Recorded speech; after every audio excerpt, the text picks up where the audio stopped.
Bolong, budak-budak mari duduk buat kira. Kecek banyak, kecek kadek-kadek tak tahu gapo. Mulut berjebok, kecek tak tahu, kecek Cina. Bunyi tak kena, bunyi tak ada kena mana.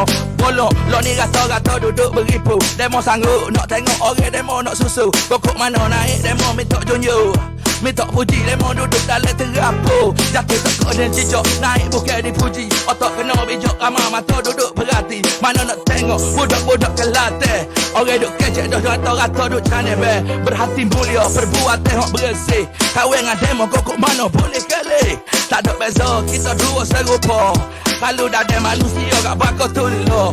Bolong, budak duk tengok rata-rata. Kecek banyak dalam mulut, ada kemikal. Teles sebutir, tak padat putih gomo dua. Lepas tu berjebuk, susah kau orang tua. Bolong, boleh mari ramak bakat berlari. Bakat duduk berigak, kadang tak cukup dah eci. Boleh rigak, mula bakal gari.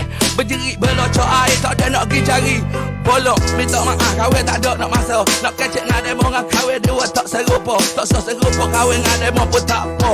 Terima kasih balut tentera follow ambo. Wadab G, terima kasih viewer. Mari dulu Zek kita siapa dia ada. Kawin nak bagi goyak dulu cara-cara. Hari ini yang dulu memang tak serupa. Zaman dulu orang duduk goyak. Zulfaqar Zuki terima kasih kasih hebat. Lo ni zaman-zaman sudah berubah. Gen Z nampak jadi kau payah. Bolong kodok beripu di lapangan terbeh. Bersusuk-susuk lalu kira tino dengan jatuh beh. Itulah sebuah kemajuan. Jadi buat demo mari jadi satu kemunduran. Bolong orang Kelantan kata bolong wong. Jauh-jauh kita pun kita boleh tengok. Jangan doa narak orang nampak benci. Demo buat tak buat kawin tak steady. Naik bukan kerana kena puji.